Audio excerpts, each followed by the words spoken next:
কনকনে ঠান্ডায় এইরকম একটা রেসিপির উপরে ধনেপাতা ছড়িয়ে যদি দুপুরের লাঞ্চে গরম ভাতের সাথে কিংবা রাতের ডিনারে রুটি পরোটার সাথে গরম গরম সার্ভ করা হয় তাহলে কিন্তু একদম জমে যাবে। Everyone, welcome back to my channel নিপার ঘর সংসার। নিপার ঘর সংসারের আরেকটি রেসিপিতে সবাইকে অনেক অনেক স্বাগত। যে রেসিপিটি তোমাদের সাথে শেয়ার করব সেই রেসিপিটি সকলের জনপ্রিয় এবং প্রত্যেকের পরিচিত। প্রত্যেকেই কিন্তু মাঝে মধ্যে রেস্টুরেন্টে খেয়ে থাকে।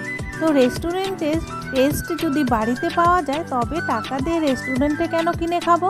আজকে আমি তোমাদের সাথে শেয়ার করব মটর পনির। ভিডিওটা স্কিপ না করে পুরো ভিডিওটা দেখবে। টিপস সহ মটর পনির কিভাবে রেস্টুরেন্ট স্টাইলে বাড়িতে বানিয়ে নেওয়া যায়। পনির বানাতে গেলে মটরশুঁটি তো লাগবেই, তার জন্য এখানে নিয়েছি 1 বাটির মতো মটরশুঁটি, আর এখানে আছে 250 গ্রাম পনির। প্রথমে পনিরটাকে টুকরো টুকরো করে কেটে নেব।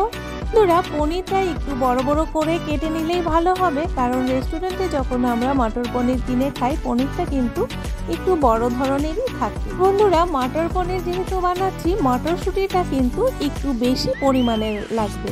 আমি এখানে পরিমাণ অনুযায়ী 1 বাটি নিয়ে নিয়েছি, তোমরা তোমাদের পরিমাণ অনুযায়ী নিয়ে নেবে। এটা কাটা হয়ে গেছে, এবার একটা মশলা রেডি করব।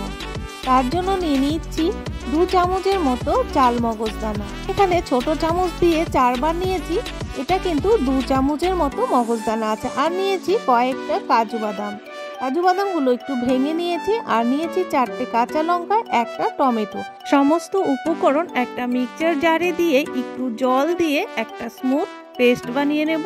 তোরা এখানে আরেকটি মশলা রেডি করে নিচ্ছি। তার জন্য নিচ্ছি চামচ দিয়ে 2 চামচ আদা পেস্ট, 2 চামচ জিরে গুঁড়ো, 2 চামচ হলুদ গুঁড়ো আর 2 চামচ লাল লঙ্কার গুঁড়ো। এবারে একটু জল দিয়ে মশলাটাকে ভালো করে মিশিয়ে নেব। এবারে মটর পনির রান্নাটা করছি, তার জন্য গ্যাসের উপর কড়া বসিয়ে দিয়েছি। আর দিয়ে দিলাম 2 চামচের মতো সর্ষে তেল। পুরো রান্নাটা আমি সর্ষে তেলে করব।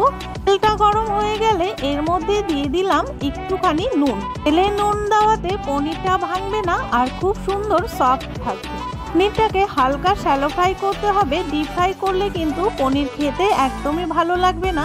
হালকা শ্যালো ফ্রাই করলে পনিরটা সফট এবং সুন্দর থাকবে আর খেতেও খুব টেস্ট হবে। আমরা যখন রেস্টুরেন্ট থেকে কিনে খাই তখন কিন্তু পনিরটা একদম সাদা থাকে। বন্ধুরা, পনির তোমরা ফ্রাই না করেও দিতে পারো, সেটাতেও হবে, কিন্তু পনিরটা ফ্রাই করে দিলে সুন্দর একটা ফ্লেভার আসে আর খেতেও দারুণ হয়। পনিরটা হালকা শ্যালো ফ্রাই হয়ে গেছে, এবার নামিয়ে নেব। পনির কিন্তু খুব সফট হয়, সেই জন্য খুব আস্তে আস্তে নামাতে হবে যেন ভেঙে না যায়। এবার কড়াইয়ের মধ্যে দিয়ে দিলাম আরও 2 চামচ তেল। আর দিয়ে দিচ্ছি 2টো এলাচ, 1 ইঞ্চি গোটা গরম মশলা থেতো করে। আর দিয়ে দিচ্ছি 2টো তেজপাতা আর 1/2 টিস্পুন গোটা জিরে। ফোড়নটা 2 থেকে 3 সেকেন্ডের মতো ফ্রাই করে নেব, যতক্ষণ না সুন্দর একটা গন্ধ বেরিয়ে আসে। বন্ধুরা, ফোড়নটা ফ্রাই হয়ে গেছে, সুন্দর একটা গন্ধ বেরিয়ে আসছে। দিয়ে দিচ্ছি একটা মাঝারি সাইজের টমেটো কুচি। এবার টমেটো কুচিটাকে একটু ফ্রাই করে নেব। আমি কিন্তু আগেই নুন দেব না, আগে নুন দিলে টমেটোটা কিন্তু গলে যাবে। টমেটোটাকে 1 মিনিট ফ্রাই করে দিয়ে এর মধ্যে অ্যাড করে দিচ্ছি 1/2 ক্যাপসিকাম টুকরো টুকরো করে কেটে। ক্যাপসিকামটা তোমরা স্কিপ করে যেতে পারো, আমার ঘরে ছিল, আর ক্যাপসিকাম দিলে সুন্দর একটা ফ্লেভার আসে। ক্যাপসিকামটাকেও 1 মিনিট ফ্রাই করে নেওয়ার পর আমি যে একটা মশলা তৈরি করে রেখেছিলাম আদা, জিরে, লঙ্কা আর হলুদ গুঁড়ো, সেই মশলার পেস্টটা এখানে দিয়ে দিলাম। এই মশলাটাকে 2 থেকে 3 মিনিট কষিয়ে নেব যতক্ষণ না তেল ছেড়ে আসছে। এর মধ্যে দিয়ে দিচ্ছি টেস্ট অনুসারে নুন। দেওয়ার পর আরো কিছুক্ষণ কষিয়ে নিব। সুন্দর একটা মশলার গন্ধ বেরিয়ে আসবে আর মশলা থেকে তেল ছেড়ে ছেড়ে আসবে। বন্ধুরা, দেখতেই পাচ্ছ মশলা থেকে কিন্তু একদম তেল ছেড়ে ছেড়ে আসছে আর একটা সুন্দর গন্ধও বেরিয়েছে, কালারটাও কিন্তু খুব সুন্দর এসছে।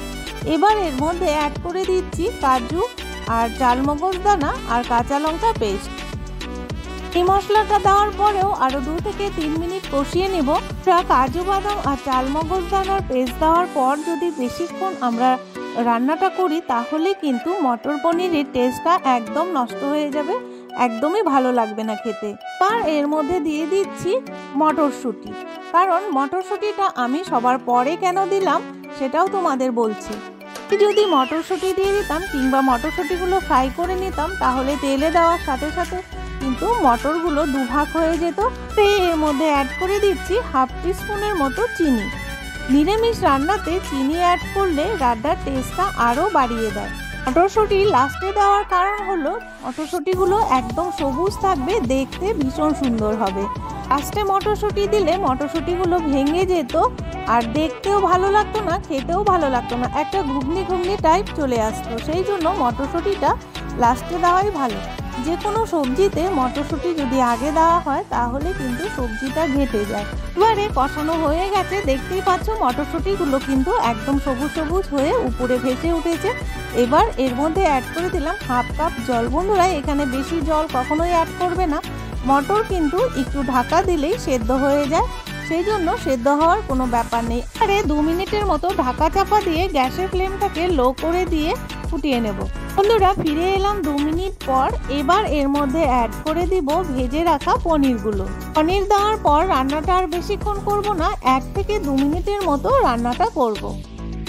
বন্ধুরা, এই মটর পনির খেতে কিন্তু বাচ্চা থেকে বড় প্রত্যেকেই পছন্দ করেন। রান্নাটা আমার কমপ্লিট হয়ে গেছে। এর মধ্যে অ্যাড করে দিচ্ছি হাফ টিস্পুনের মতো ড্রাই রোস্ট করা মশলা। মশলাটা আমার বাড়িতেই তৈরি করা। এখানে আমি কিন্তু গুঁড়ো গরম মশলা ইউজ করছি না, কারণ ড্রাই রোস্ট করা মশলাটাতেই একটা সুন্দর ফ্লেভার আসে।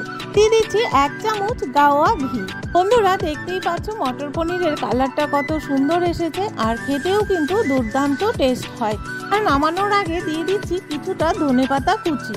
এবার গ্যাস অফ করে দিয়ে ঢাকা চাপা দিয়ে স্ট্যান্ডিং টাইম দিয়ে নামিয়ে নেব। বন্ধুরা, এই মটর পনির রুটি, নান, পরোটা, ফ্রাইড রাইস, পোলাও বা গরম ভাতের সাথে কিন্তু অসাধারণ লাগে খেতে। রেস্টুরেন্টের কিন্তু অতিরিক্ত রিচ হয়, যেটা আমাদের শরীরের জন্য খুবই ক্ষতিকারক। এবার ধনেপাতা ছড়িয়ে দিয়ে সার্ভ করে দিচ্ছি আমি গরম গরম মটর পনির। বন্ধুরা, দেখতেই পাচ্ছ এটা কিন্তু একদম রেস্টুরেন্টের মতোই দেখতে হয়েছে, খেতেও কিন্তু অসাধারণ টেস্ট হয়েছিল। এবার তোমাদের বাড়িতে যদি ক্রিম থাকে তাহলে উপরে একটু ক্রিম যদি ছড়িয়ে দাও তাহলে কেউ ধরতেই পারবে না এটা রেস্টুরেন্ট কি বাড়িতে বানানো। আমার ঘরে ক্রিমটা এক্সপায়ারি হয়ে গেছে, আমি ওপর থেকে ছড়িয়েই দিতে নিয়েছিলাম, তখন দেখলাম এক্সপায়ারি হয়ে গেছে। ঘরে যদি ক্রিম থাকে তাহলে অবশ্যই মটর পনিরের ওপর ছড়িয়ে দিয়ে গেস্টদের সার্ভ করতে পারো, বুঝতেই পারবে না যে এটা বাড়িতে বানানো। তোরা দেখতেই পাচ্ছ পনিরগুলো কত সফট হয়েছে। আজকের এই মটর পনিরের রেসিপি তোমাদের কাছে কেমন লাগলো তোমরা অবশ্যই একটা লাইক করে কমেন্টস করবে। আর যারা নতুন বন্ধু দেখছো অবশ্যই সাবস্ক্রাইব করে বেল নোটিফিকেশনটি অল করে রাখবে, তাহলে আমার নিত্য নতুন ভিডিও, ব্লগ বা রেসিপি বা কিচেন টিপস সবার আগে তোমাদের কাছে পৌঁছে যাবে। এই মটর পনিরের রেসিপিটি যদি তোমাদের বেশি ভালো লাগে তাহলে বন্ধু আর ফ্যামিলিদের সাথে শেয়ার করতে একদমই ভুলবে না। আমার ভিডিও ফার্স্ট থেকে লাস্ট পর্যন্ত দেখলে তাদেরকে অসংখ্য ধন্যবাদ।